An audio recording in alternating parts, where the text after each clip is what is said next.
കഴിഞ്ഞ 2-3 ദിവസങ്ങളിലായി കേരളത്തിലെ മാധ്യമങ്ങളിൽ ഉയർന്നു വരുന്ന പ്രധാനപ്പെട്ട ചർച്ചകളിൽ ഒന്നാണ് CPMൻ്റെ സൈബർ മേഖല ആകമാനം തകർന്നു.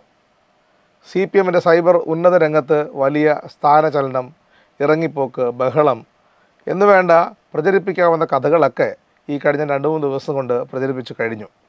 സത്യത്തിൽ CPM, സൈബർ രംഗം, സൈബർ സഖാക്കൾ തുടങ്ങി CPM സൈബർ ലോകം എന്താണ്, അതെങ്ങനെയാണ് പ്രവർത്തിക്കുന്നത്, അതിനെ സംബന്ധിച്ച് കഴിഞ്ഞ ദിവസം ചില ചാനലുകൾ, ചില മാധ്യമപ്രവർത്തകർ നടത്തിയ പ്രതികരണങ്ങൾ എങ്ങനെയൊക്കെയാണെന്നാണ് ന്യൂസ് ലാബ് ഈ എപ്പിസോഡിൽ പരിശോധിക്കുന്നത്. എനിക്കൊപ്പം ചർച്ചയിൽ പങ്കെടുക്കുന്നത് രാഷ്ട്രീയ നിരീക്ഷകനായ ജയപ്രകാശ് ഭാസ്കരനാണ്. സ്വാഗതം ജയപ്രകാശ് ഭാസ്കരൻ ഈ ചർച്ചയിലേക്ക്. കഴിഞ്ഞ 1.5 പതിറ്റാണ്ടിലേറെ കാലമായി ഈ സൈബർ രംഗം കേരളത്തിൽ രാഷ്ട്രീയത്തിൽ സജീവമായി നിലനിൽക്കുന്ന പ്രധാനപ്പെട്ട സംഗതികളിലൊന്നാണ്. അതിൽ CPMന് അപ്രമാദിത്വമുണ്ടോ എന്നുള്ള ചോദ്യത്തിന് ഒറ്റ വാക്കിൽ എൻ്റെ ഇത്രയും കാലത്തെ മാധ്യമപ്രവർത്തന അനുഭവത്തിൽ എനിക്ക് പറയാൻ കഴിയുന്ന ഒരു പ്രധാനപ്പെട്ട സംഗതി, സൈബർ രംഗത്ത് CPM ഒരു വലിയ ശക്തിയേ അല്ല എന്നുള്ളതാണ്. അതിനൊക്കെ മുകളിലാണ് NDAക്ക് നേതൃത്വം നൽകുന്ന BJP ആയിക്കൊള്ളട്ടെ, അല്ലെങ്കിൽ കോൺഗ്രസ് ആയിക്കോട്ടെ, അവരുടെയൊക്കെ സൈബർ വിങ്, അല്ല ഇപ്പോൾ മുസ്ലിം ലീഗിൻ്റെ പോലും സൈബർ വിങ് കേരളത്തിൽ അതിശക്തമായി പ്രവർത്തിക്കുമ്പോഴും CPMനെ ഒരു ഒറ്റ ശിലാരൂപത്തിൽ സംഘടിപ്പിച്ചിരിക്കുന്ന ഒരു ചങ്ങല പോലെ ഘടിപ്പിച്ചിരിക്കുന്ന ഒരു സൈബർ വിങ് ഉള്ളതായിട്ട് എനിക്കറിയില്ല. ഈ നവമാധ്യമ മേഖല, അല്ല നവമാധ്യമ കമ്മിറ്റി, നവമാധ്യമ ശില്പശാല എന്നൊക്കെ കേട്ടിട്ടുള്ളതല്ലാതെ അതൊരു കേന്ദ്രീകൃത സ്വഭാവത്തിലുള്ള ഒരു വലിയ സൈബർ സംഘമെന്ന് വിശേഷിപ്പിക്കാവുന്ന തരത്തിലേക്ക് പോയിട്ടുള്ളതായിട്ട് എനിക്ക് ഒരു അറിവുമില്ല ഇതുവരെ. അതിനെക്കുറിച്ചാണ് CPMൻ്റെ സൈബർ വിങ് തകർന്നു എന്ന പ്രചാരണം കേരളത്തിൽ ചില മാധ്യമങ്ങൾ, ചില മാധ്യമപ്രവർത്തകർ കൊടുമ്പിരി കൊള്ളിപ്പിക്കാൻ വേണ്ടി ശ്രമിക്കുന്നത്. ഇതെങ്ങനെയാണ് ജയപ്രകാശ് ഭാസ്കരൻ ഈ ഒരു വിഷയത്തെ, ഈ പർട്ടിക്കുലർ വിഷയത്തെ എങ്ങനെയാണ് നോക്കിക്കാണുന്നത്? തുടക്കത്തിൽ തന്നെ CPMന് സൈബർ മേഖലയിൽ ഒരു മേൽക്കൈ ഉണ്ടോ എന്ന ചോദ്യം ഷാനോസ് തന്നെ ചോദിക്കുകയും അങ്ങനെ ഒരു മേൽക്കൈ ഇല്ല എന്ന് അനുഭവത്തിന്റെ വെളിച്ചത്തിൽ പറയുകയും ചെയ്തു. എനിക്കും അതിനോടാണ് യോജിപ്പ്. കാരണം കേരള രാഷ്ട്രീയത്തെ നമ്മൾ പരിശോധിച്ചാൽ CPMും CPM വിരുദ്ധരും എന്ന തരത്തിൽ രണ്ടായി നമുക്ക് വിഭജിക്കാൻ കഴിയും. ഇപ്പൊ കോൺഗ്രസിനെ സംബന്ധിച്ചിടത്തോളം UDF സംവിധാനം ഒന്നാകെ കോൺഗ്രസിനെ പിന്തുണയ്ക്കുന്നുണ്ട്. അതുപോലെ തന്നെ നിഷ്പക്ഷരെന്ന് പറയുന്നവർ, പിന്നെ പല കാലങ്ങളിലായി CPMൽ നിന്നും പുറത്താക്കപ്പെട്ട CPMന് ഇടതുപക്ഷ രാഷ്ട്രീയത്തിന്റെ തീവ്രത പോരാ എന്ന് പറഞ്ഞുകൊണ്ട് വലതുപക്ഷത്തേക്ക് പോയ മനുഷ്യർ, അങ്ങനെ CPMനെതിരെയുള്ള ഒരു വലിയ, CPMന്റെ ഭാഷയിൽ തന്നെ പറഞ്ഞ ഒരു വലിയ മഴവിൽ സഖ്യം തന്നെ ഇവിടെ നിലനിൽക്കുന്നുണ്ട്. അതിന്റെ പരിച്ഛേദം നമുക്ക് സൈബർ മേഖലയിലും കാണാൻ കഴിയും. CPMുമായി ബന്ധപ്പെട്ടുള്ള പ്രതിരോധം സൈബർ മേഖലയിൽ വളരെ ദുർബലം തന്നെയാണ്. പക്ഷേ CPMനോട് ചേർന്ന് നിൽക്കുന്ന CPMന്റെ അനുഭാവികൾ, പ്രവർത്തകരെന്ന് പറയാൻ കഴിയുന്നില്ല, CPMന്റെ അനുഭാവികൾ, പാർട്ടി ബന്ധുക്കൾ, പലതരത്തിൽ പാർട്ടിയോട് രാഷ്ട്രീയമായും വൈകാരികമായും ആഭിമുഖ്യം പുലർത്തുന്ന മനുഷ്യർ സ്വന്തം നിലയിൽ അവർ നടത്തുന്ന ഒരു ചെറുത്തുനിൽപ്പിനെയാണ് ഒരു സൈബർ പോരാട്ടമെന്നും CPMന്റെ സൈബർ പടയെന്നും ഒക്കെ വിശേഷിപ്പിക്കുന്നത്. ഇതിന് ഒരു ഘട്ടത്തിലും ഒരു കാലത്തും ഇതിന് ആസൂത്രിതമായ ഒരു നേതൃത്വമോ അല്ലെങ്കിൽ അത്തരം ഒരു ആസൂത്രണമോ ഒരു സംഘടിതമായ ഒരു സ്വഭാവമൊന്നുമില്ല. നമുക്കറിയാം ഇതുമായി ബന്ധപ്പെട്ട് നടക്കുന്ന പ്രതിരോധങ്ങൾ ഓരോ പാർട്ടി അനുഭാവിയും ഓരോ പാർട്ടി ബന്ധുവും അവന്റെ രാഷ്ട്രീയ അല്ലെങ്കിൽ അവളുടെ രാഷ്ട്രീയ ബോധ്യങ്ങളിൽ നിന്നുകൊണ്ടുള്ള ഒരു പ്രതിരോധമാണ് തീർക്കുന്നത്. അപ്പോഴാണ് ഇവിടെ സമീപകാലത്തുണ്ടായ ഒരു വാർത്ത പുറത്തു വരുന്നത്. അതായത് CPM സൈബർ രംഗത്ത് പൊട്ടിത്തെറി, കുറെ മാധ്യമ പ്രവർത്തകർ ആ സൈബർ വിങ് വിട്ടുപോയി. അതായത് ഏതോ ഒരു കേന്ദ്രത്തിൽ ഇരുന്നു കൊണ്ട് CPMന് വേണ്ടി ആരൊക്കെയോ വാർത്തകൾ ഉൽപ്പാദിപ്പിക്കുന്നു എന്ന ദുർബലമായ ഒരു വാദമാണ് കഴിഞ്ഞ കുറെ കാലങ്ങളായി മുഖ്യധാരാ മാധ്യമങ്ങൾ ഇവിടെ ഉന്നയിച്ചുകൊണ്ടിരിക്കുന്നത്. അതായത് ഏതെങ്കിലും തരത്തിൽ CPMന് വേണ്ടി എവിടെങ്കിലും ആരെങ്കിലും ദുർബലമായ ചില ശബ്ദങ്ങൾ പുറപ്പെടുവിക്കുന്നെങ്കിൽ അതിനെപ്പോലും അംഗീകരിച്ചു കൊടുക്കാൻ കഴിയാതെ അതിനെപ്പോലും തച്ച് തകർക്കുക എന്ന കടുത്ത അസഹിഷ്ണുതയാണ് മുഖ്യധാരാ മാധ്യമങ്ങൾ പുലർത്തുന്നത്. അത് അവിടെ നിന്നാണ് ഒട്ടും ഓർഗനൈസ്ഡ് അല്ലാത്ത, സംഘടിതമല്ലാത്ത CPMന്റെ സൈബർ മേഖല ചെറുത്തുനിൽപ്പിനെ ഒരു ആസൂത്രിതമായ നീക്കമായി കാണുകയും അതിനകത്ത് ഏതെങ്കിലും തരത്തിൽ എവിടെങ്കിലും ഏതെങ്കിലും അഭിപ്രായ വ്യത്യാസങ്ങൾ ഉണ്ടായതായി റിപ്പോർട്ട് ചെയ്യപ്പെട്ടിട്ടുണ്ടെങ്കിൽ തന്നെ അതിനൊരു വൻ പൊട്ടിത്തെറിയായും സൈബർ മേഖലയിൽ വൻ തിരിച്ചടി എന്ന തരത്തിലൊരു വാർത്തയായി, ഒരു പ്രധാന വാർത്തയായി തന്നെ അത് അവതരിപ്പിക്കുന്നു. അവിടെയാണ് CPM രാഷ്ട്രീയത്തോടും CPM-നോടും ഇവിടുത്തെ മുഖ്യധാരാ മാധ്യമങ്ങൾ പുലർത്തുന്ന കടുത്ത അസഹിഷ്ണുത നമ്മൾ തിരിച്ചറിയേണ്ടത്. ഒരൊറ്റ കാര്യം കൂടെ ഞാൻ ഈ സന്ദർഭത്തിൽ ഓർമ്മിപ്പിക്കാൻ ആഗ്രഹിക്കുന്നു ഷാനൂസിനെ. നമുക്കറിയാം, സഖാവ് പിണറായി വിജയൻ മീഡിയ സിൻഡിക്കേറ്റ് എന്ന ആരോപണം ഉന്നയിക്കുന്ന ഒരു ഘട്ടമുണ്ടായിരുന്നു. ആ ഘട്ടത്തിൽ നമുക്ക് തെളിവുകളുണ്ട്. ഇപ്പൊ നമ്മുടെ മുമ്പിൽ അത് പലരും പ്രസിദ്ധീകരിച്ച പുസ്തകങ്ങൾ തന്നെ ഉണ്ട്. ഏതാണ്ട് എല്ലാ മാധ്യമങ്ങളിലും, അച്ചടി മാധ്യമങ്ങളിലും ദൃശ്യമാധ്യമങ്ങളിലും ഏതാണ്ട് ഒരു കേന്ദ്രത്തിൽ നിന്ന് ഉൽപ്പാദിപ്പിക്കപ്പെട്ടത് മാത്രം മാതിരിയുള്ള വാർത്തകൾ ഇങ്ങനെ വന്നുകൊണ്ടേയിരിക്കുന്നു. അതിനെതിരെ ഒരു രാഷ്ട്രീയ പാർട്ടിയുടെ സെക്രട്ടറിക്ക് പറയാൻ കഴിയുന്ന ഏറ്റവും മാന്യമായ ഭാഷയിൽ ഇവിടെ ഒരു മീഡിയ സിൻഡിക്കേറ്റ് പ്രവർത്തിക്കുന്നു എന്ന് പറഞ്ഞപ്പോൾ ഇവിടെ ഇന്നത്തെ പോലെ ഒരു ഒപ്പിടൽ സംഘം രംഗത്തുനിന്ന് മാധ്യമങ്ങളെ ഭീഷണിപ്പെടുത്തി വരുതിയിലാക്കാൻ ശ്രമിക്കുന്നു എന്ന്, അതായത് ഒരു മീഡിയ സിൻഡിക്കേറ്റ് പ്രവർത്തിക്കുന്നു എന്നൊരു നേരിയ വിമർശനം ഉന്നയിച്ചപ്പോൾ അന്ന് അതിന് CR Parameswaran, K Venu, BRP Bhaskar തുടങ്ങിയവരൊക്കെ നേതൃത്വം നൽകുന്ന ഒരു വലിയ സാംസ്കാരിക കൂട്ടായ്മ CPM മാധ്യമങ്ങളെ ഭീഷണിപ്പെടുത്തുന്നു. അതായത് മാധ്യമങ്ങളുടെ നിരന്തരമായ ആക്രമണങ്ങളെ നേരിട്ടുകൊണ്ടിരിക്കുമ്പോൾ അവിടെ ഒരു മീഡിയ സിൻഡിക്കേറ്റ് എന്ന വളരെ പരിഷ്കൃതമായ ആരോപണം ഉന്നയിച്ചപ്പോൾ പോലും അവിടുത്തെ മുഖ്യധാരാ മാധ്യമങ്ങൾക്ക് അംഗീകരിക്കാൻ കഴിഞ്ഞില്ല. മുഖ്യധാരാ മാധ്യമങ്ങളുടെ അസഹിഷ്ണുതയാണ്. അവർ തുലഞ്ഞു കാണാൻ ആഗ്രഹിക്കുന്ന ഒരു പാർട്ടിക്ക് വേണ്ടി ആ പാർട്ടിയുടെ അനുഭാവികൾ നടത്തുന്ന ചെറുത്തുനിൽപ്പിനെ ഉൾക്കൊള്ളാൻ കഴിയാത്തതിലെ ഒരു അസഹിഷ്ണുതയാണ് മുഖ്യധാരാ മാധ്യമങ്ങൾ ഇവിടെ കാണിച്ചുകൊണ്ടിരിക്കുന്നത്. ജയപ്രകാശ് ഭാസ്കരൻ, ഞാൻ ഈ വിഷയത്തിലേക്ക് കടന്നു വരാനുള്ള കാരണം മീഡിയ വണ്ണിൻ്റെ ഔട്ട് ഓഫ് ഫോക്കസ് വളരെ യാദൃശ്ചികമായി, നമ്മളത് സാധാരണഗതിയിൽ അങ്ങനെ നിരന്തരം അതിൻ്റെ പ്രേക്ഷകനല്ല, പക്ഷേ വളരെ യാദൃശ്ചികമായി ഈ MV നികേഷ് കുമാറുമായി ബന്ധപ്പെട്ട വാർത്തകൾ വന്നുകൊണ്ടാവാം ഫീഡിൽ ഈ വാർത്ത വരികയും ഞാനത് കാണുകയും ചെയ്യുന്ന സാഹചര്യമുണ്ടായി. അപ്പോൾ CPM-ന് സൈബർ മേഖലയിൽ വലിയ അപ്രമാദിത്വം ഉണ്ടായിരുന്നു എന്ന് പറഞ്ഞുകൊണ്ടാണ് ചർച്ച തുടങ്ങുന്നത് തന്നെ. അത് എത്രത്തോളം ബാലിശമായ വാദമാണ് എന്ന് ആണ് എനിക്ക് ഈ സമയത്ത് സൂചിപ്പിക്കാനുള്ളത്. വലിയൊരു സന്നാഹം CPM-ന് വേണ്ടി സൈബർ രംഗത്തുണ്ടായിരുന്നു എന്നതും ശരിക്കും തെറ്റായ വാദമാണ്. കാരണം ഇക്കാര്യത്തിൽ എൻ്റെ അഭിപ്രായത്തിൽ CPM പണ്ടും ദുർബലമാണ്, ഇപ്പോഴും ദുർബലമാണ്.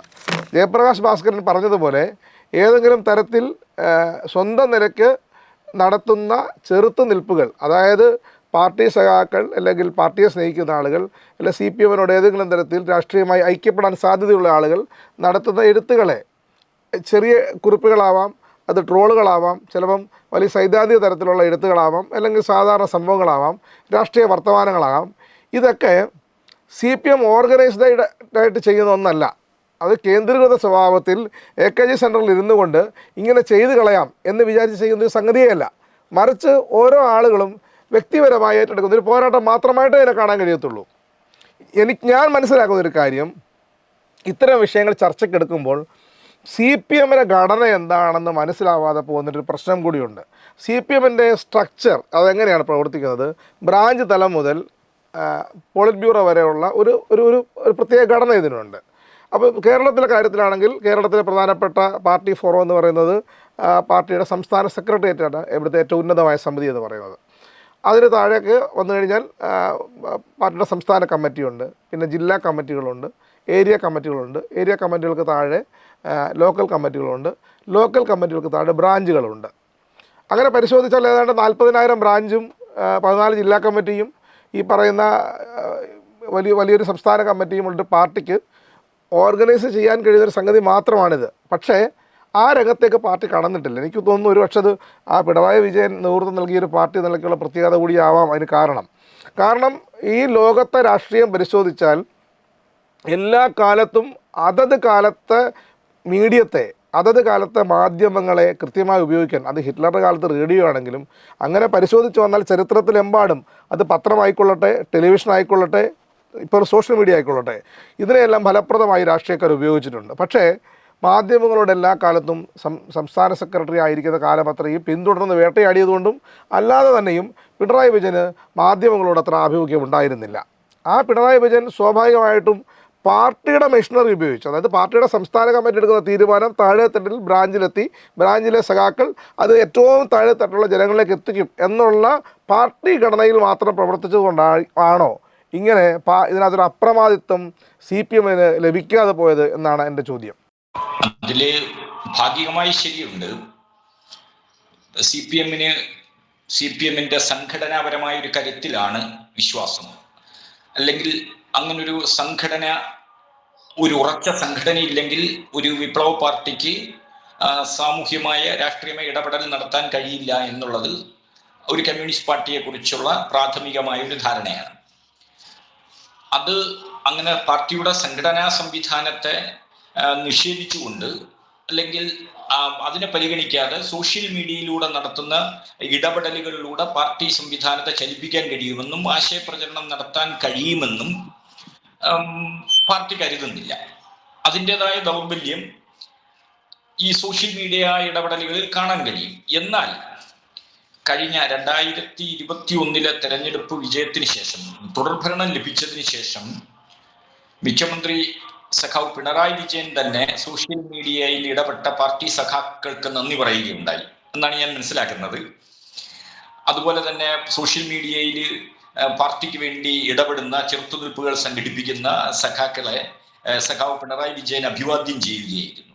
അത് ഒരു പാർട്ടി സെക്രട്ടറി ആയിരുന്ന ആളെന്ന നിലയിൽ, പാർട്ടി സംവിധാനത്തെക്കുറിച്ച് വളരെ വ്യക്തമായ ധാരണയുള്ള ഒരാളെന്ന നിലയിൽ അറിയാം, ആരുടെയും അഭ്യർത്ഥനയില്ലാതെ, ആരും ആവശ്യപ്പെടാതെ അവർ വിശ്വസിക്കുന്ന പ്രസ്ഥാനത്തിന് വേണ്ടി ആശയപരമായ ചെറുത്തുനിൽപ്പുകൾ സംഘടിപ്പിക്കാൻ തയ്യാറാവുന്ന മനുഷ്യരെ അഭിവാദ്യം ചെയ്യുക എന്നത് ഒരു കമ്മ്യൂണിസ്റ്റ് നേതാവിന്റെ പ്രാഥമികമായ ഉത്തരവാദിത്വമാണ്.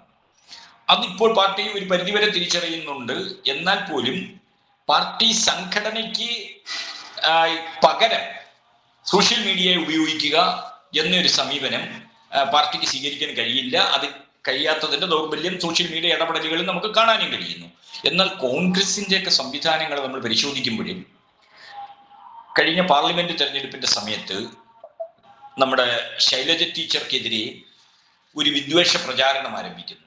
ശൈലജ ടീച്ചർ ന്യൂനപക്ഷ വിരുദ്ധയാണെന്ന് കാണിക്കാൻ വേണ്ടി ഇസ്ലാമിലെ ബഹുഭാരിത്യവുമായി ബന്ധപ്പെട്ടെന്തോ പറഞ്ഞ ഒരു കാര്യം അടർത്തി മാറ്റി തെറ്റായി ഒരു വീഡിയോ വരുന്നു. ഇത് ഒരു ദിവസം തന്നെ വിവിധ പ്ലാറ്റ്ഫോമുകൾ, വിവിധ സോഷ്യൽ മീഡിയ പ്ലാറ്റ്ഫോമുകളിൽ ഒരേ സമയം പ്രത്യക്ഷപ്പെടുകയായിരുന്നു. ഫേസ്ബുക്കിലാണ് UDF രാഷ്ട്രീയം കൈകാര്യം ചെയ്യുന്ന ഏതാണ്ട് എല്ലാ മനുഷ്യരും ഒരു ദിവസം തന്നെ ഇത് പങ്കുവയ്ക്കുകയായിരുന്നു. എന്നാൽ നമുക്ക് രാഹുൽ മാങ്കൂട്ടത്തിനെതിരെ ഒരു ആരോപണം ഉയരുന്നു. അന്ന് ആരോപണത്തിന് പൂർണ്ണമായും തെളിവില്ലായിരുന്നു. എങ്കിൽ ഒരു ആരോപണം ഉയർന്നൊന്ന് CPM-ലെ സൈബർ അണികൾ അല്ലെങ്കിൽ സൈബർ പോരാളികൾ എന്ന് വിശേഷിപ്പിക്കുന്നവർ രാഹുൽ മാങ്കൂട്ടത്തിനെതിരെ പോസ്റ്റുകൾ ഇടുന്നു. അപ്പോൾ തന്നെ ഈ സോകോൾഡ് CPM സൈബർ പടയിൽ നിന്ന് തന്നെ അതിന് എതിർപ്പുണ്ടാകുന്നു. അതിന് കുറച്ചധികം പേര് അങ്ങനെ തെളിവില്ലാതെ ആരോപണം ഉന്നയിച്ചാൽ അത് ബാക്ക് ഫയർ ചെയ്യുമെന്നും, അങ്ങനെ CPM ഈ പറയുന്ന ആള് മറ്റുള്ളവർ ആസൂത്രിതമായി സൈബർ പട എന്നൊക്കെ വിശേഷിപ്പിക്കുന്നതിനകത്ത് തന്നെ ആശയക്കുഴപ്പങ്ങൾ ഉണ്ടാവുന്നു. അതായത് എവിടെങ്കിലും തരത്തിൽ ആസൂത്രിതമായി ഇതിനൊരു നേതൃത്വം ഉണ്ടായിരുന്നെങ്കിൽ ഇത്തരം ആശയക്കുഴപ്പങ്ങൾ ഉണ്ടാകില്ല. അതുപോലെ കോൺഗ്രസിന്റെ സൈബർ അണികളെ സംബന്ധിച്ചിടത്തോളം ഇത്തരം ധാർമ്മികമായ, നൈതികമായ, രാഷ്ട്രീയമായ ചോദ്യങ്ങളൊന്നും നേരിടേണ്ടി വരില്ല. ഇത് CPM സംസ്ഥാന സെക്രട്ടറിക്ക് കടന്നു പോകേണ്ടുന്ന ഒരു രാഷ്ട്രീയ ധാർമ്മിക വിചാരണയാണ് സോഷ്യൽ മീഡിയയിൽ ഇടപെടുന്ന ഓരോ CPM അനുഭാവിയും നേരിടേണ്ടി വരുന്നത്. അയാൾക്കുണ്ടാവുന്ന ധാർമ്മിക വീഴ്ചകൾക്കും വ്യക്തിപരമായ വീഴ്ചകൾക്കും പോലും CPM എന്ന പാർട്ടി സമൂഹത്തിന് മുമ്പിൽ അക്കൗണ്ടബിൾ ആവുന്നു. അപ്പൊ ഇത് CPM-ന് അത്തരത്തിൽ ഒരു കാര്യം, ഇപ്പൊ CPM-ന്റെ ഇപ്പൊ സമീപകാല രാഷ്ട്രീയ സമീപനങ്ങളിൽ അടുത്ത് നമ്മൾ പരിശോധിക്കുമ്പോഴും അതിൽ ശ്രീ വെള്ളാപ്പള്ളി നടേശനോടുള്ള സമീപനത്തിന്റെ കാര്യത്തിലും CPM-നെ പിന്തുണയ്ക്കുന്ന ആളുകളിൽ തന്നെ വ്യത്യസ്ത അഭിപ്രായങ്ങൾ വ്യത്യസ്ത രീതിയിൽ എഴുതുന്നുണ്ട്.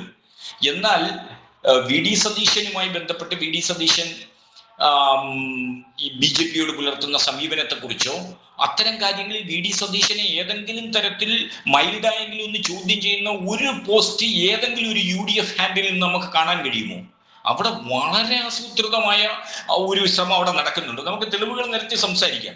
പക്ഷെ CPM-ന്റെ ഭാഗത്തുനിന്ന് കാര്യം, CPM-ന്റെ അനുഭാവികളായാലും CPM ബന്ധുക്കളായാലും പ്രവർത്തകരായാലും അവർ CPM-നോട് പുലർത്തുന്നത് രാഷ്ട്രീയമായി ഐക്യപ്പെട്ടുകൊണ്ടാണ്, രാഷ്ട്രീയമായ ഒരു ഐക്യപ്പെടലിന്റെ ഭാഗമായാണ്. അതായത് സാമൂഹ്യ മാറ്റത്തിന് വേണ്ടി മനുഷ്യർ സംഘം ചേരുന്ന ഒരു രാഷ്ട്രീയ പ്രസ്ഥാനമായതുകൊണ്ട് തന്നെ ഓരോ മനുഷ്യനും അവന്റെ രാഷ്ട്രീയ ബോധ്യങ്ങൾ അനുസരിച്ച് പാർട്ടിയെ പിന്തുണയ്ക്കുകയാണ്. ഒരിക്കലും അവിടെ ആസൂത്രിതമായ ഒരു നീക്കങ്ങളില്ല.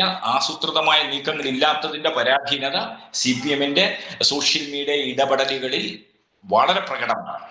ഈ ചർച്ച മുന്നോട്ട് പോകും തോറും, അതായത് ഈ പറയുന്ന മീഡിയ മണൻ്റെ ഔട്ട് ഓഫ് ഫോക്കസ് ചർച്ച മുന്നോട്ട് പോകും തോറും പറയുന്ന നിഷാദ് റാവത്തർ പ്രധാനമായിട്ട് ഉന്നയിച്ചൊരു കാര്യം 10 വർഷത്തെ ഭരണത്തെ സംരക്ഷിക്കാൻ വേണ്ടി മാത്രമുള്ളതായി സോഷ്യൽ മീഡിയ, ഇടത് സോഷ്യൽ മീഡിയ പ്രൊഫൈലുകൾ മാറുന്നു എന്നുള്ളതാണ്. അത് വസ്തുതാപരമായി ശരിയായി നിൽക്കുന്ന ഒന്നാണെന്ന് തോന്നുന്നില്ല. ഇടതുപക്ഷക്കാർ അല്ലെങ്കിൽ CPM എന്ന് പറയുന്ന ആളുകൾ എല്ലാവരും, ഇപ്പം നമ്മുടെ സാധാരണ പാർട്ടി ബ്രാഞ്ച് എന്ന് പറഞ്ഞാൽ 15 പേരടങ്ങുന്ന അംഗസംഖ്യയുള്ളതാണ് പാർട്ടി ബ്രാഞ്ച് എന്ന് പറയുന്നത്. ആ പാർട്ടി ബ്രാഞ്ചിൽ 15 പേർക്കും സോഷ്യൽ മീഡിയയിൽ അക്കൗണ്ടുകൾ കാണും, ഫേസ്ബുക്കോ ഇൻസ്റ്റാഗ്രാമോ ഒക്കെ കാണും. പക്ഷേ അവരുടെയൊക്കെ ഇടപെടൽ എത്രത്തോളം ഉണ്ടെന്നുള്ളത് പരിശോധിച്ച് കഴിഞ്ഞാൽ, നമ്മൾ പാർട്ടി അംഗങ്ങളുടെ കണക്കെടുത്ത് കഴിഞ്ഞാൽ, അതായത് കേരളത്തിലെ ലക്ഷക്കണക്കിന് വരുന്ന പാർട്ടി അംഗങ്ങളുടെ കണക്കെടുത്ത് കഴിഞ്ഞാൽ അതിലെത്ര പേർ സോഷ്യൽ മീഡിയ സജീവമാണെന്ന് ചോദിച്ചാൽ ഒരുപക്ഷെ അതിനേക്കാൾ കൂടുതലായിരിക്കും പാർട്ടി അംഗങ്ങളുടെ പുറത്ത് നിൽക്കുന്ന ആളുകളുടെ സോഷ്യൽ മീഡിയ ഇടപെടൽ എന്ന് പറയുന്നത്. അതിനകത്ത് വളരെ വിദ്യാഭ്യാസം ലഭിച്ച ആളുകളുണ്ട്, നല്ല ഭാഷ കൈകാര്യം ചെയ്യാൻ അറിയാവുന്ന ആളുകളുണ്ട്, വളരെ പോയറ്റിക്കലി സംസാരിക്കാൻ കഴിയുന്ന ആളുകളുണ്ട്, അതുപോലെ തന്നെ ട്രോൾ രൂപത്തിൽ സംസാരിക്കാൻ കഴിയുന്നവരുണ്ട്. അങ്ങനെ പല രൂപത്തിലുള്ള പല ഫ്ലേവറുകളിൽ വന്നു ചേരുന്ന ഒരു കൂട്ടം ആളുകളാണ് CPM-ന് വേണ്ടി ശബ്ദിക്കുന്നത്. അതിനകത്ത് CPM നേതാക്കന്മാരുണ്ട് സ്വാഭാവികമായിട്ടും. എന്നാൽ എല്ലാ നേതാക്കന്മാരും സജീവമാണോ സോഷ്യൽ മീഡിയയിൽ? പ്രധാനമായും കേരളത്തിൽ രാഷ്ട്രീയം സംസാരിക്കുന്ന ഒരു മേഖല എന്ന നിലയ്ക്ക് ഫേസ്ബുക്കിനെ എടുക്കുക. ഈ ഫേസ്ബുക്കിൽ എല്ലാ നേതാക്കന്മാരും സർവ്വസമയവും ഇതിനു വേണ്ടി പോസ്റ്റ് ഇടാൻ വേണ്ടി സന്നദ്ധരായി നിൽക്കുന്ന മനുഷ്യരാണോ? ഉദാഹരണത്തിന് CPM-ന്റെ സംസ്ഥാന സെക്രട്ടേറിയറ്റ് മെമ്പറായ M സ്വരാജ് പലപ്പോഴും പറയുന്നൊരു കാര്യമുണ്ട്, താൻ വല്ലപ്പോഴുമേ പോസ്റ്റ് ഇടാറുള്ളൂ, താൻ വല്ലപ്പോഴുമേ ഫേസ്ബുക്ക് ഉപയോഗിക്കാറുള്ളൂ. ഏതാണ്ട് മിക്ക നേതാക്കന്മാരുടെയും ഒരു പക്ഷേ അനുഭവം ഇങ്ങനെയായിരിക്കും. ഒരു മുഖ്യമന്ത്രി എന്ന നിലയ്ക്ക് പിണറായി വിജയൻ ചിലപ്പം ഡെയിലി അപ്ഡേറ്റ്സ് പല കാര്യങ്ങളിലും കൊടുക്കേണ്ടി വരും, പരിപാടികളെ സംബന്ധിച്ച്.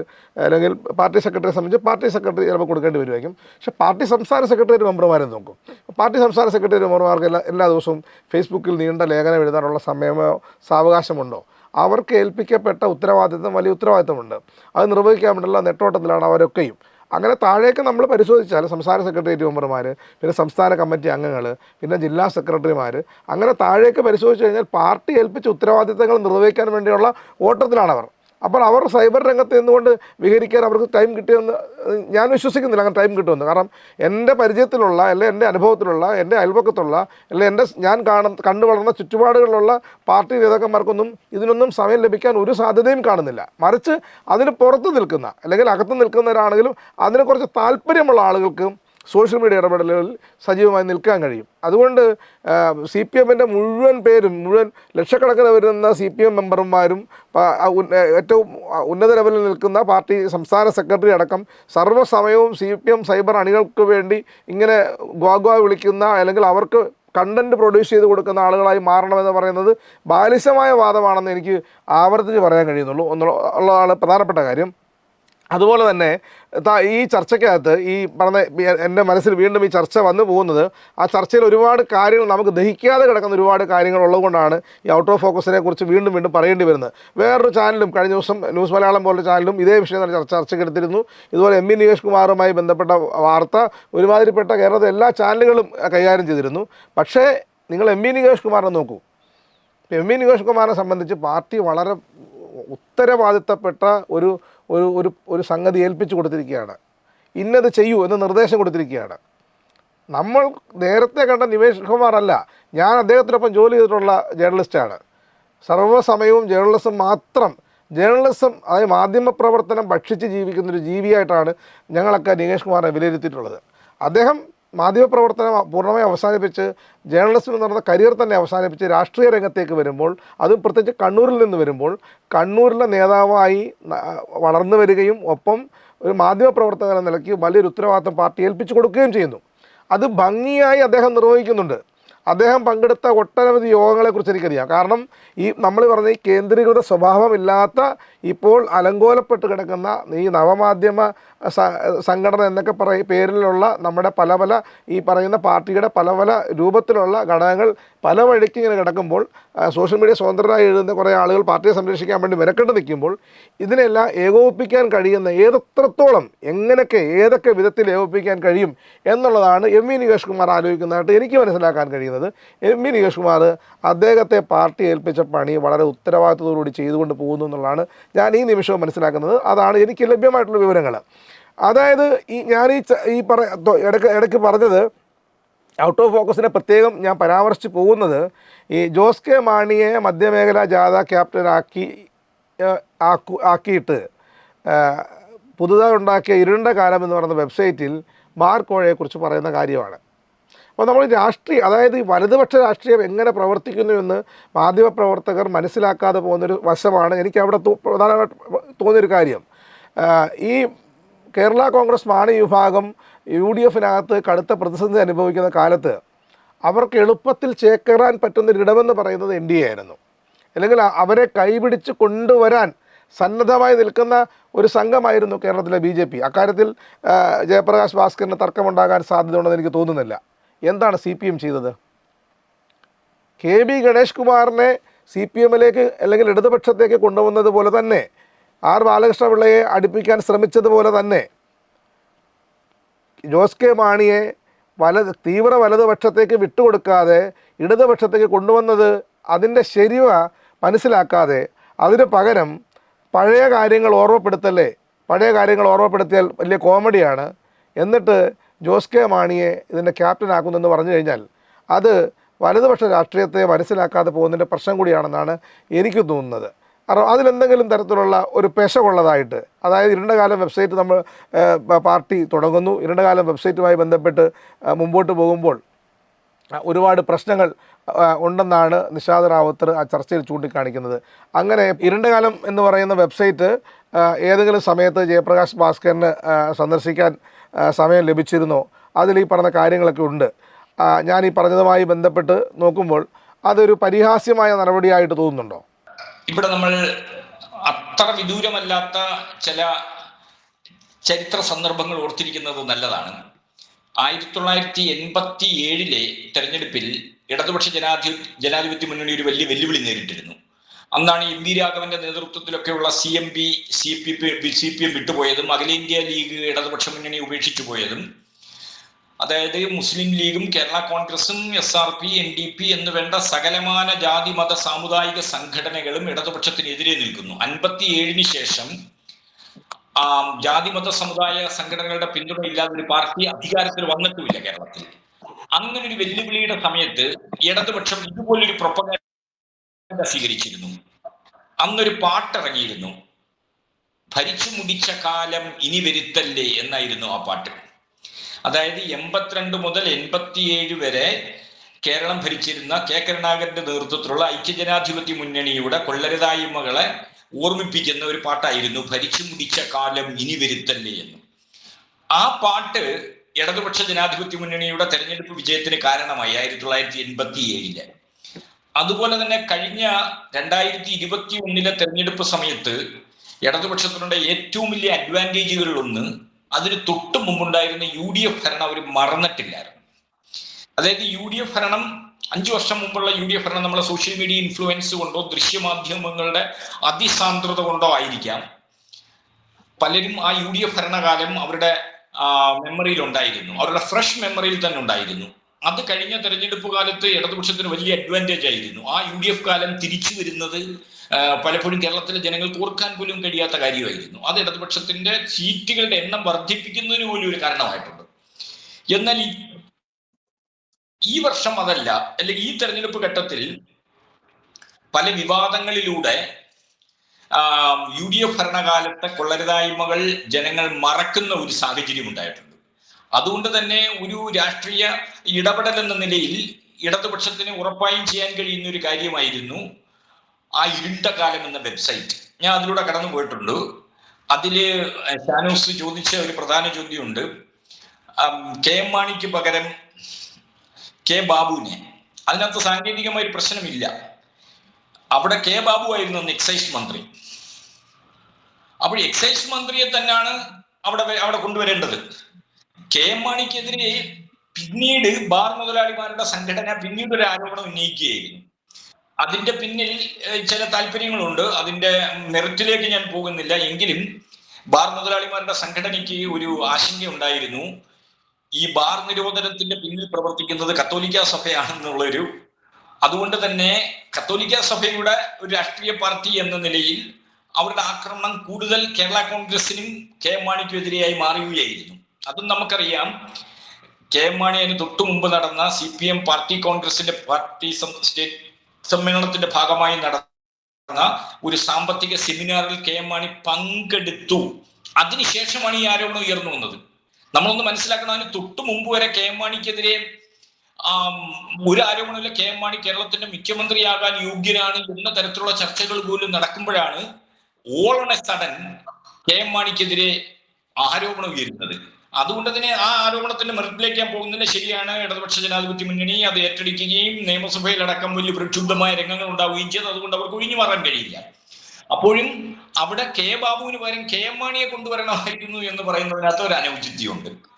അതായത് ഈ ഇരുണ്ടകാലം എന്ന വെബ്സൈറ്റ് ഇടതുപക്ഷ ജനാധിപത്യ മുന്നണിയെ സംബന്ധിച്ചിടത്തോളം വളരെ ഫലപ്രദമായ ഒരു പ്രചരണായുധമാണ്. നിഷാദ് റാവത്ത് ഉന്നയിച്ച രസകരമായ ഒരു വാചകം, 10 വർഷം മുമ്പത്തെ കാര്യം ഓർമ്മിപ്പിച്ചാൽ അതിനു മുമ്പുള്ള കാലത്തെക്കുറിച്ച് കോൺഗ്രസ് ഓർമ്മിപ്പിക്കും.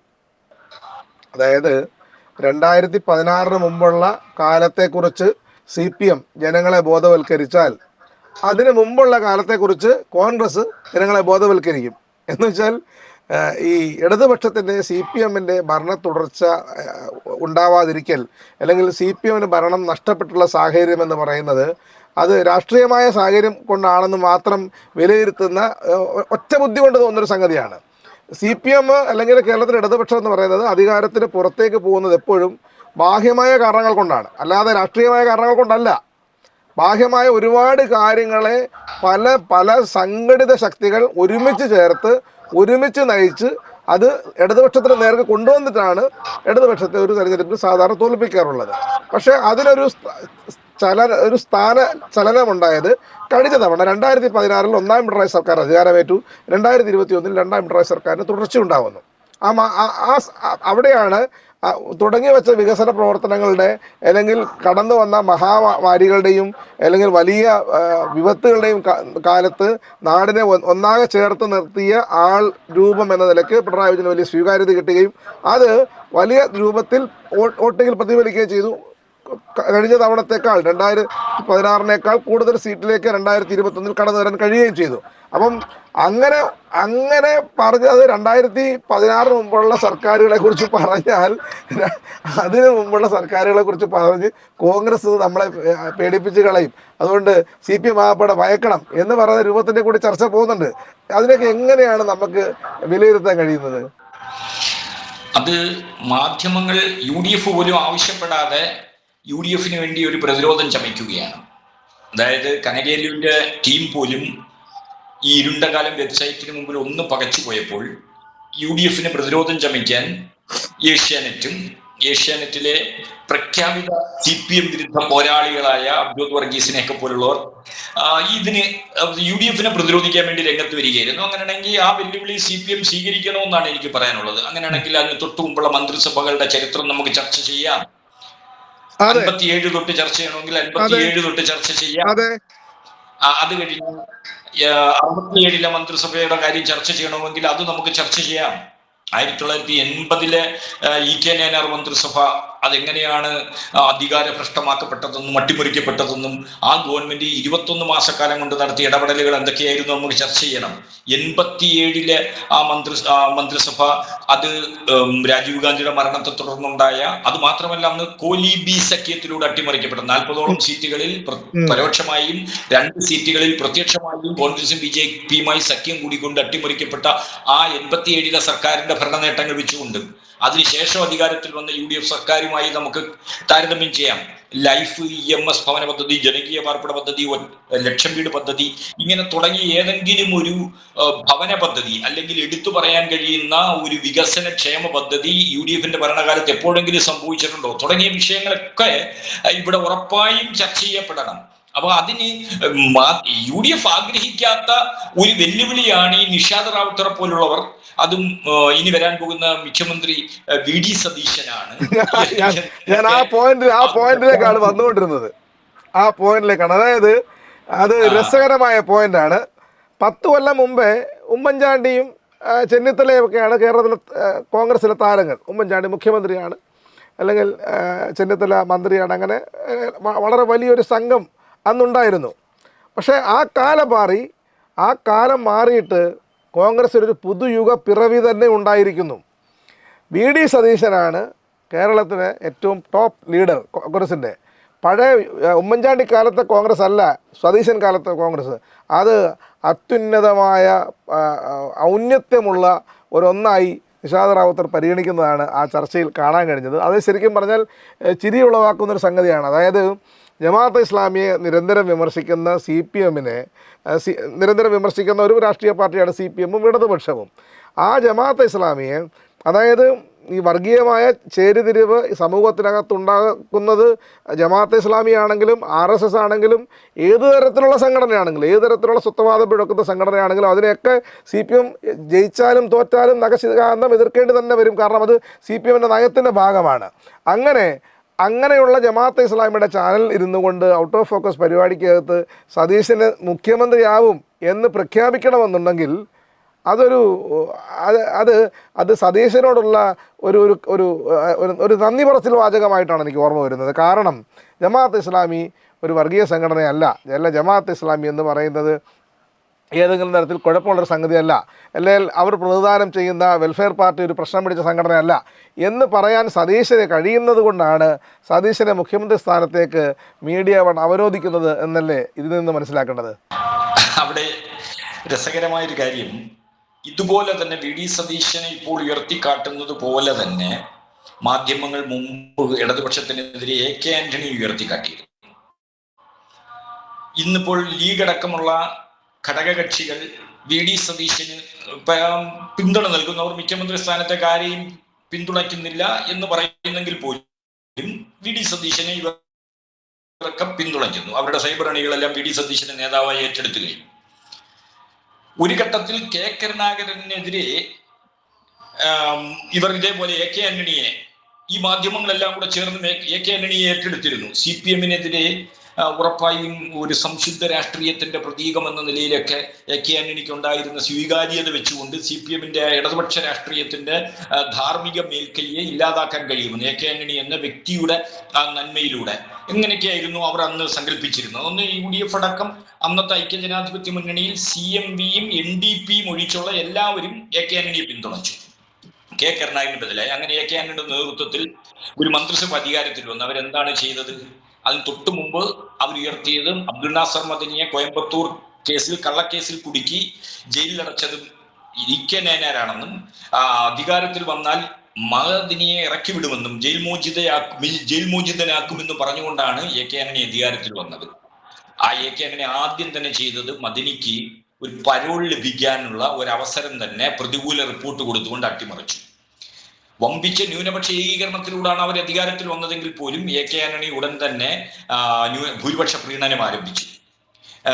ന്യൂനപക്ഷങ്ങളെല്ലാം കൈയടക്കിയാണെന്ന് പറഞ്ഞു. അങ്ങനെ അതായത് ഈ പറഞ്ഞു വരുന്നത്, ഈ നിഷാദ് റാവുത്തർ എന്തടിസ്ഥാനത്തിലാണ് പുതിയൊരു വികസന പരിപ്രേക്ഷ്യം അല്ലെങ്കിൽ വികസന സമീപനം ഈ VD സതീശൻ ഉണ്ടെന്ന് പറയുന്നത്? VD സതീശൻ അങ്ങനെ ഒരു വികസന സമീപനം കേരളത്തിന് മുമ്പിൽ വെച്ചിട്ടുണ്ടോ? ഇവിടെ കേരളത്തിലെ പഠന കോൺഗ്രസ് നടക്കാൻ പോവുകയാണ്. എത്രയോ വർഷങ്ങളായി ഈ ഇത്തരം പഠന കോൺഗ്രസുകൾ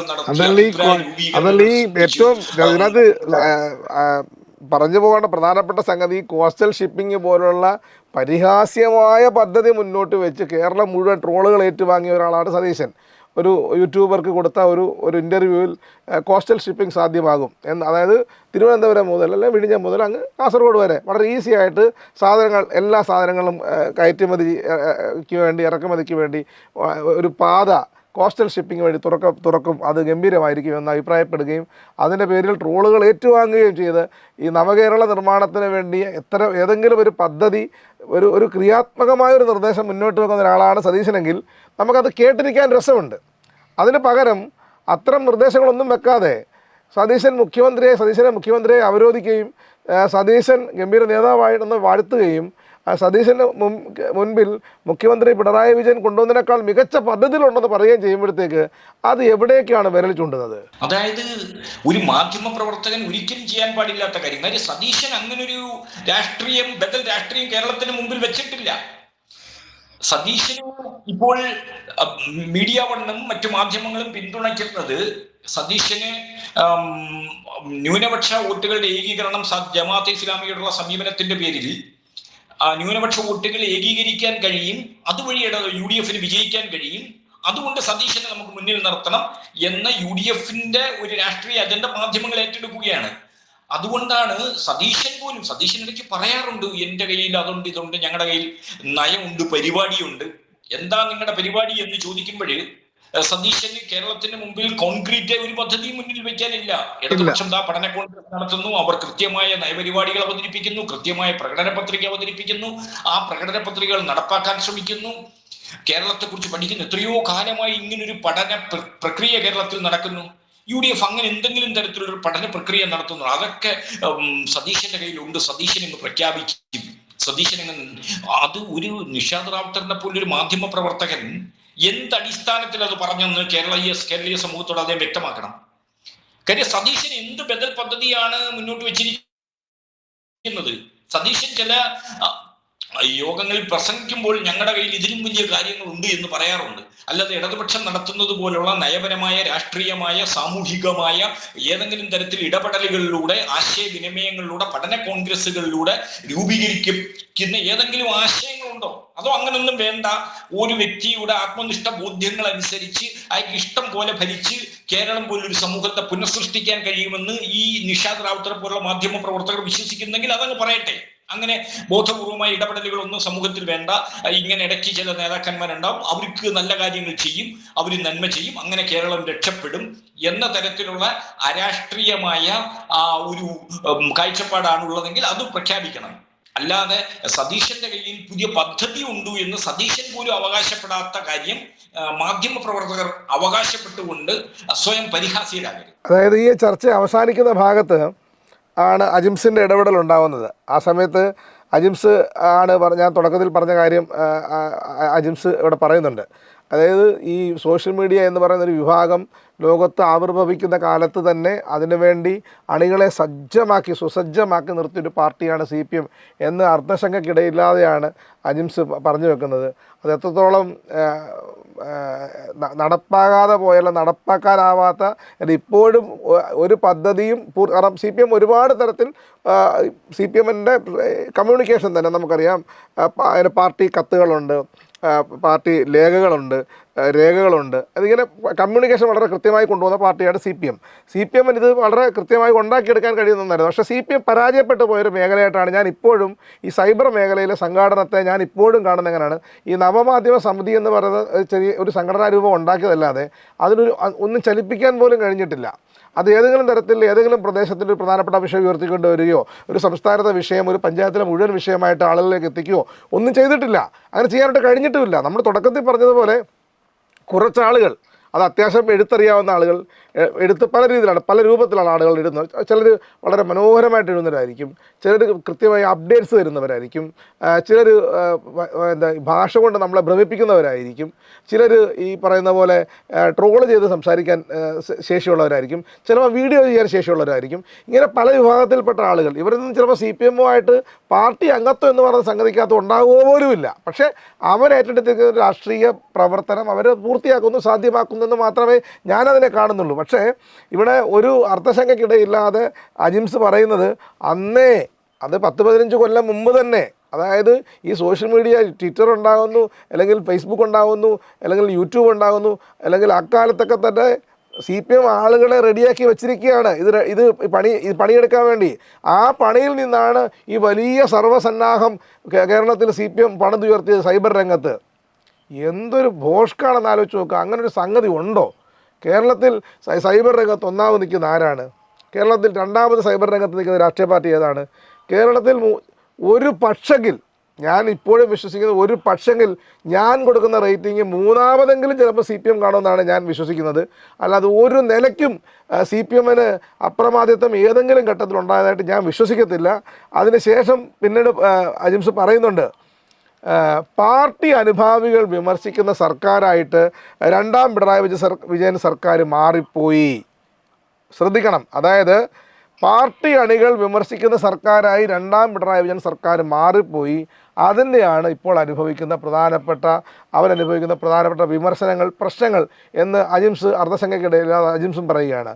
അങ്ങനെയൊന്നുണ്ടോ?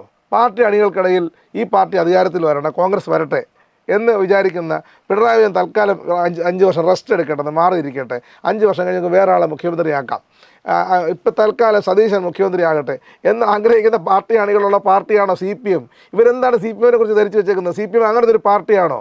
CPMൻ്റെ പാർട്ടി അണികളെല്ലാം കൂടെ കോൺഗ്രസിന് വോട്ട് ചെയ്യാൻ വേണ്ടി തയ്യാറെടുത്തിരിക്കുകയാണോ? അങ്ങനത്തെ ഒരു പാർട്ടിയാണോ CPM? എങ്ങനെയാണ് ജയപ്രകാശ് ഭാസ്കരൻ CPMൻ്റെ പാർട്ടി സംഘടനാ സംവിധാനത്തെക്കുറിച്ച് അറിവുള്ള ഒരാളെന്ന നിലയ്ക്ക് എങ്ങനെയാണ് വിലയിരുത്തുന്നത്? പല കാലഘട്ടങ്ങളിൽ പാർട്ടിയിൽ പലതരത്തിലുള്ള വിമത ശബ്ദങ്ങളും ഇരുലൈൻ സമരങ്ങളും വിഭാഗീയമായ പ്രശ്നങ്ങളും ഒക്കെ ഉണ്ടായിട്ടുണ്ട്. പക്ഷേ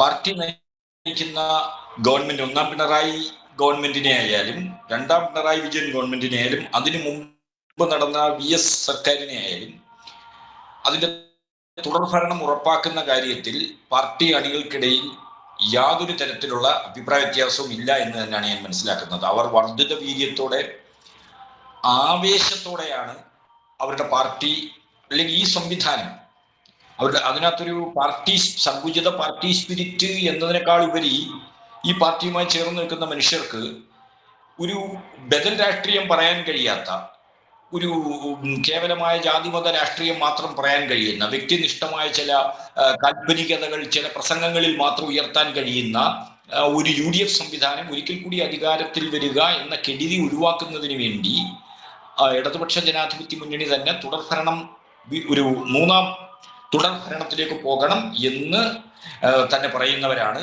അല്ലെങ്കിൽ അതിൽ ഒരു വിട്ടുവീഴ്ചയും ചെയ്യാത്തവരാണ് CPMുമായി ബന്ധപ്പെട്ട് നിൽക്കുന്നവരും CPM അനുഭാവികളും CPM ബന്ധുക്കളും. എന്നാൽ കാലാകാലങ്ങളായി CPM തുലഞ്ഞു കാണണമെന്ന് ആഗ്രഹിക്കുന്ന, CPM രാഷ്ട്രീയത്തോട് ഒരു നിത്യവിമതത്വം പുലർത്തുന്ന കുറെ മനുഷ്യരുണ്ട്. കഴിഞ്ഞ എത്രയോ കാലമായി അവരിങ്ങനെ നിത്യവിമതത്വം പുലർത്തുകയാണ്. അവർ കഴിഞ്ഞ തെരഞ്ഞെടുപ്പിലും പറഞ്ഞു, അത് ഇപ്പോഴും പറയുന്നു. അത് CPM അണികളുടെയോ CPM പ്രവർത്തകരുടെയോ ഒരു അഭിപ്രായമായി അജിംസ് ബോധപൂർവ്വം തെറ്റിദ്ധരിക്കുന്നു. അതിനപ്പുറം എനിക്ക് അതിനെ കുറിച്ചൊന്നും പറയാനില്ല.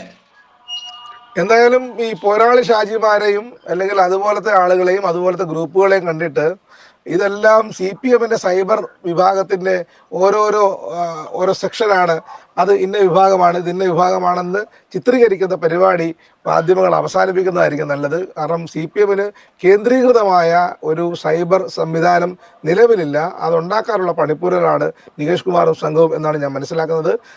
അതിനൊപ്പം തന്നെ തെരഞ്ഞെടുപ്പുമായി ബന്ധപ്പെട്ട പ്രവർത്തനങ്ങളിൽ അവർ വ്യാപൃതരാണ്, മനുഷ്യരാണ്. ചിലപ്പം സ്വാഭാവികമായിട്ടും അവർക്കുള്ള അഭിപ്രായ വ്യത്യാസങ്ങളോ എന്തെങ്കിലും ഉണ്ടായി കാണാമില്ലെന്നൊന്നും ഞാൻ അവകാശപ്പെടുന്നില്ല. പക്ഷേ അതിനപ്പുറത്തേക്ക് മൂന്നാം പിണറായി സർക്കാർ ഉണ്ടാക്കാൻ വേണ്ടിയുള്ള കർമ്മ പദ്ധതി നികേഷ് കുമാർ മുമ്പിൽ കൊടുത്തിട്ടുണ്ട്. നികേഷ് കുമാർ എന്താണ് ചെയ്യേണ്ടതെന്ന് നികേഷ് കുമാറിനോട് കൃത്യമായി പാർട്ടി നിർദ്ദേശിച്ചിട്ടുണ്ട്. ആ പണി നികേഷ് കുമാർ ചെയ്യുന്നുണ്ട്. നമ്മളിപ്പുറത്തിരുന്നുകൊണ്ട് കൽപ്പിത കഥകൾ ചമച്ചതുകൊണ്ടൊന്നും CPM എന്ന് പറയുന്ന പാർട്ടിക്ക് എന്തെങ്കിലും ക്ഷീണമുണ്ടാകുമെന്ന് വിശ്വസിക്കുന്ന ഒരാളല്ല, അങ്ങനത്തെ ഒരു മാധ്യമപ്രവർത്തനമല്ല വ്യക്തിപരമായി ഞാൻ.